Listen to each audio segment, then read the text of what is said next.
রাজ্যের গুণধর শারীর শিক্ষক রূপক দেব রায়ের বিরুদ্ধে ঘোষিত হল গ্রেফতারি পরোয়ানা। আর্থিক কেলেঙ্কারি এবং একাধিক মামলায় অভিযুক্ত শারীর শিক্ষক কোর্টে হাজিরা না দেওয়ার কারণে এই ঘোষণা জেলা আদালতের।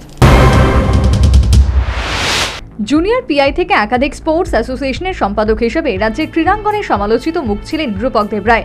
2006 থেকে 2018 সাল পর্যন্ত তার ব্যাংক অ্যাকাউন্টে জমা পড়েছে 1,66,30,566 টাকা। কিন্তু জুনিয়র পিআই এর বেতন অনুযায়ী তার ব্যাংকে জমা হওয়ার কথা ছিল 49,32,287 টাকা।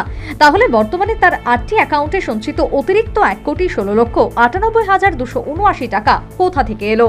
এই অভিযোগ পেয়ে গুণধর রূপক দেব রায়ের বাড়িতে হানা দিয়েছিল ভিজিলেন্স। সমস্ত তথ্য সংগ্রহকারী তদন্তকারী দলটি রাজ্যের খেলোয়াড়দের এবং শারীর শিক্ষকদের কাছ থেকে তথ্য সংগ্রহ করে জানতে পারে রাজ্যের ছেলেমেয়েদের বঞ্চিত করে মোটা অঙ্ক হাতিয়ে নিতে বহিরাজ্যের খেলোয়াড়দের রাজ্য দলে বাঁকা পথে খেলিয়ে যাচ্ছিলেন এই গুণধর রূপক দেব রায়, যার কারণে তার ব্যক্তিগত কোষাগার মোটা হয়েছিল প্রতিদিন।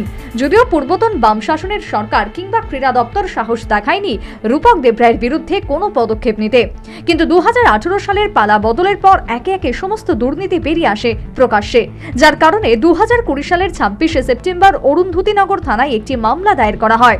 এরপর 2022 সালের 31শে জানুয়ারি চার্জশিট দাখিল করার পর 1 লক্ষ টাকা করে বেইলে ছাড়া পান তিনি। কোর্টের নিয়ম অনুযায়ী প্রতি মাসেই তাকে হাজিরা দেবার কথাও ছিল আদালতে, কিন্তু বর্তমান সময় পর্যন্ত একদিনও রূপক দেব রায় সশরীরে হাজির হননি আদালতে। অবশেষে সোমবার অ্যাডিশনাল ডিস্ট্রিক্ট সেশন জাজের পক্ষ থেকে তার বিরুদ্ধে জামিন অযোগ্য গ্রেফতারি পরোয়ানা প্রকাশ করা হয়। টেলিফোনে একথা জানালেন অ্যাডিশনাল পাবলিক প্রসিকিউটর বিদ্যুৎ সূত্রধর। গত 26/9/2020 the এডিনগর case number 84/2020 under prevention of corruption অ্যাক্টের সেকশন 13(1)(e) এবং 13(2) হয়। পরবর্তী সময়ে আয়ু চার্জশিট ফাইল করেন গত 31/1/2022। চার্জশিট পাওয়ার পর উনি যেহেতু বেইলে ছিলেন রূপক দেব রায়, 1 লক্ষ টাকার জামিনদার ছিল ওনার। নোটিশ পাওয়ার পর যখন স্পেশাল পিসি 1/2022 কেসে উনি আর কোর্টে হাজিরা দেয়নি, বারবার ওনাকে সমন দেওয়া হয় এবং টাইম প্রেয়ার করেছিলেন। পরবর্তী সময়ে কোর্টে আসেন নাই। তখন কোর্ট ওনার সিকিউরিটিকে নোটিশ দিয়েছিলেন যে আজকে ওনাকে প্রডিউস করার জন্য।